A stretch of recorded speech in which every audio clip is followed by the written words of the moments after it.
नमस्कार, आप सभी का स्वागत है एक कोशिश हमारे साथ में। मैं ऋषभ मिश्रा फिर से आप लोगों के सामने आया हूं एक नया टॉपिक ट्रायंगल लेके।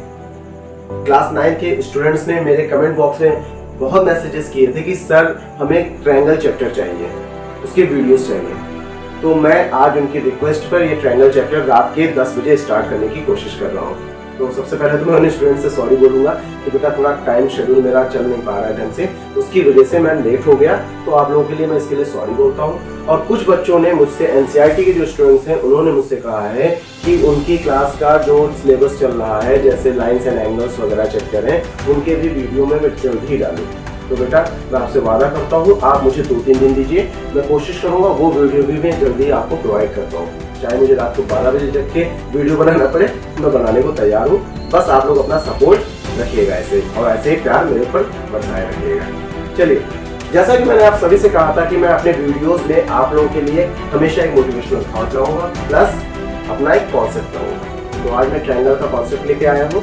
इस ट्रायंगल के कॉन्सेप्ट में मैं सबसे पहले आप लोगों को ट्रायंगल के बेसिक्स की चीजें बताऊंगा, फिर धीरे धीरे मैं कॉन्ग्रुएंसी पर आऊंगा और उससे रिलेटेड जो क्वेश्चंस हैं उसके जो थ्योरम्स हैं उसकी जो प्रॉपर्टीज हैं उसको नेक्स्ट वीडियो में सॉल्व कराने की कोशिश करूंगा। तो ये वीडियो मेरा जो होगा वो 2 पार्ट्स में डिवाइड होगा। उसके अलावा जो नेक्स्ट पार्ट में स्टार्ट करूंगा वो एनसीईआरटी वाले जो बच्चों ने रिक्वेस्ट की है उनके वीडियोस लाऊंगा। अब मैं यहाँ पर बातों को अपनी रोकता हूँ और मोटिवेशनल थॉट आप लोगों के सामने लाता हूँ कि लगातार संघर्ष करते रहिए, अगली जीत आपकी ही होने वाली है। क्योंकि हौसले अगर आपके बुलंद होंगे तो कोई भी पहाड़ चट्टान आ जाए आपको अपने लक्ष्य को पाने से रोक नहीं सकती। तो किसी ने बहुत ही सही कहा है, मैं अक्सर आप लोगों ने पढ़ा होगा, बहुत ही अच्छी लाइनें हैं, आप लोगों ने पढ़ा होगा, मैं जब पढ़ता हूँ तो बहुत अच्छा मुझे लगता है। मोटिवेशनल लाइन है, बहुत ही अच्छे से एनर्जी फील होती है। लाइन है कि मंजिलें उन्हीं को मिलती है जिनके सपनों में जान होती है। मंजिलें उन्हीं को मिलती है जिनके सपनों में जान होती है।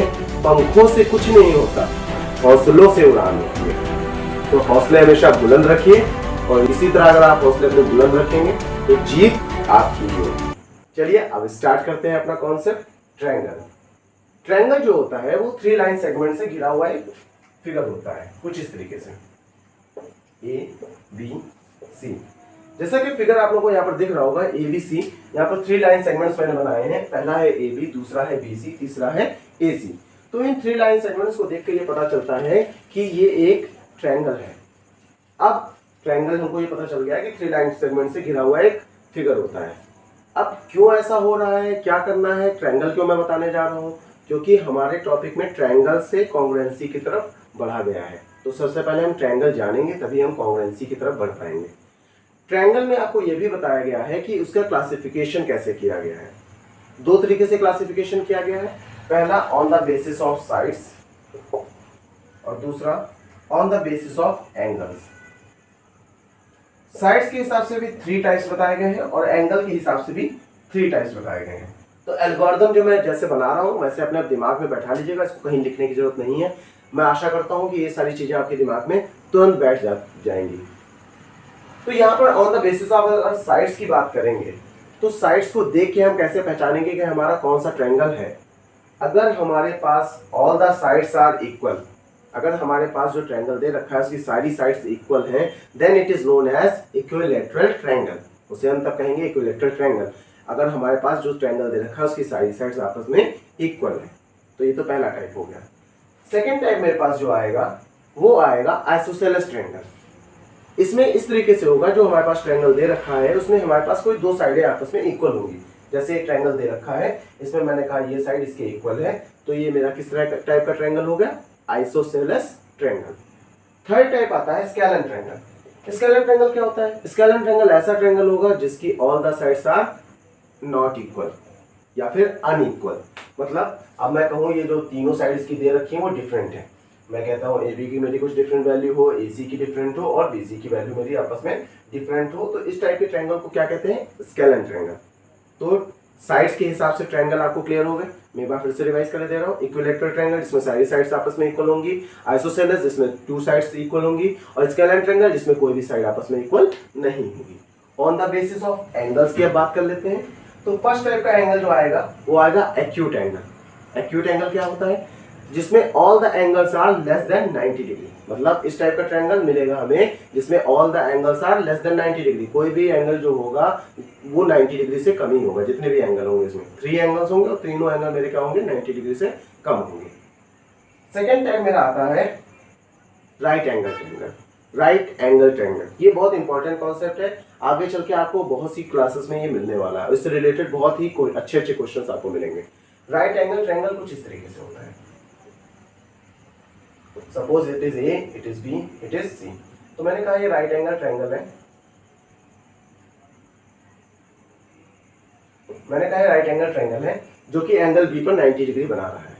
तो इस तरीके से अगर आपके पास कोई ऐसा ट्रायंगल मिलता है जिसमें एक एंगल आपका 90 डिग्री है तो उसको आप कहेंगे राइट एंगल ट्रायंगल। यहाँ पर 90 डिग्री बना रहा है तो इसे हम लोग इसलिए कह रहे हैं right angle triangle. Third type जो होता है हमारा वो ऑब्ट्यूस एंगल होता है। ऑब्ट्यूस एंगल में क्या होगा, हमारा कोई भी एक एंगल जो होगा वो ग्रेटर देन 90 डिग्री होगा। फॉर एग्जाम्पल जैसे मैं कोई फिगर बनाता हूं, मैंने ये फिगर बनाया,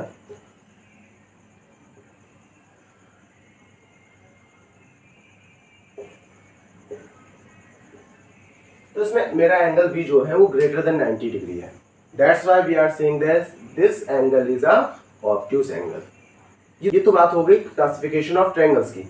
अब हम बात करेंगे कॉन्ग्रुएंसी की। कॉन्ग्रुएंसी क्या होती है? कॉन्ग्रुएंसी का मतलब ये होता है अगर हम कोई भी दो फिगर आपस में उठाएं और इन दोनों को आपस में इधर पास लाने की कोशिश करें तो अगर वो एक दूसरे पर सुपर इम्पोज हो जाए, मतलब पूरी तरह से एक दूसरे को ढक लें, तो ऐसे फिगर्स को कहा जाता है कॉन्ग्रुएंट फिगर्स। फॉर एग्जाम्पल मैं आपको एग्जाम्पल दूंगा। मेरे पास ये दो बुक्स हैं, ये दो बुक्स आप लोगों को दिख रही हैं। अब इन दो बुक्स को अगर मैं ऐसे लाता हूं, एक दूसरे के ऊपर बैठाने की कोशिश करता हूं, तो ये एक दूसरे के ऊपर सुपर इम्पोज हो जा रही हैं। सुपर इम्पोज की प्रॉपर्टी दिखा रही है। सुपर इम्पोज और कुछ नहीं है, एक दूसरे को पूरी तरह से ढक लेना। तो मैं देख रहा हूं यहाँ कोई भी पार्ट ऐसा मुझे नहीं दिख रहा है जो किसी बुक की, इस बुक का या तो इस बुक का एक्स्ट्रा मुझे दिख रहा हो। पूरी तरीके से इसने एक दूसरे को ढक लिया है। तो ये दोनों बुक्स क्या हो गई, कॉन्ग्रुएंट हो गई। तो इसी तरीके से दो फिगर भी कॉन्ग्रुएंट कहलाएंगे जब वो पूरी तरह से एक दूसरे के ऊपर सुपर इम्पोज हो जाए। अब मैं आता हूँ थोड़ी फिगर बना के आपको समझाने की कोशिश करता हूँ। तो मैंने एक फिगर बनाया ए बी सी, दूसरा फिगर मैंने बनाया पी क्यू आर। अब मैं कहता हूं कि ट्रायंगल एबीसी जो है वो कॉन्ग्रुएंट है ट्रायंगल पी क्यू आर के।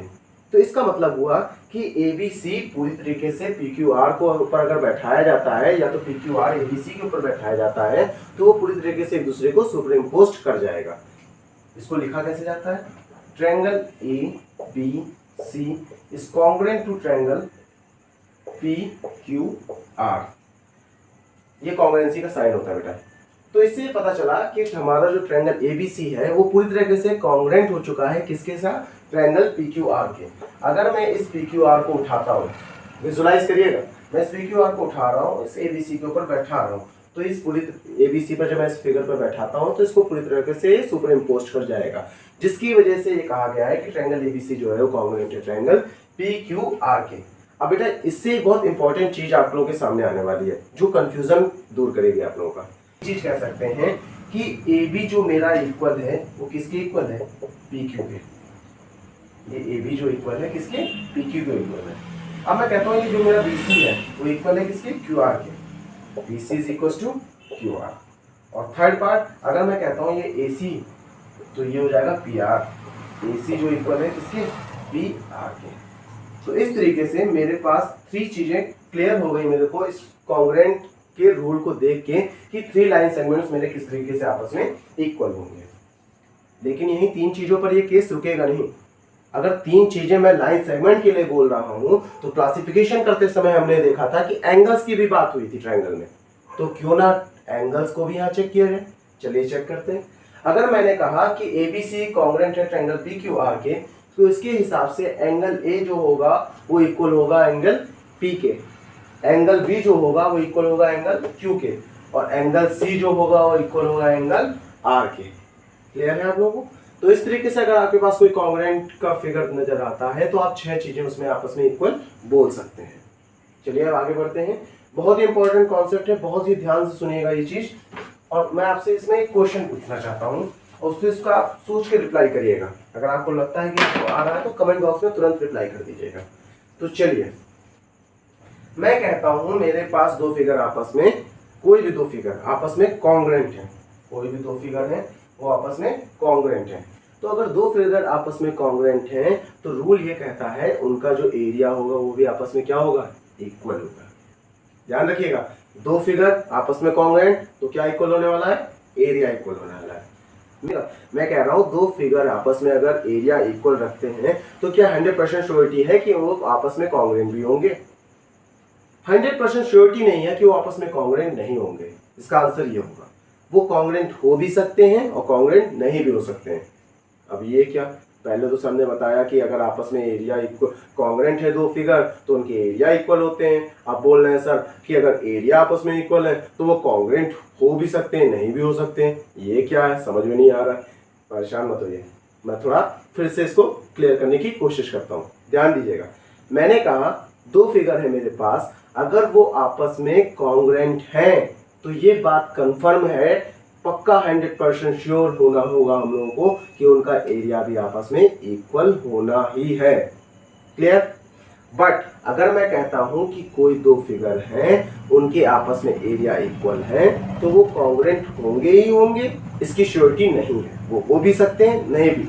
एग्जांपल से समझिएगा, मैंने कहा एक शेप है मेरे पास स्क्वायर और एक शेप है मेरे पास ट्रायंगल।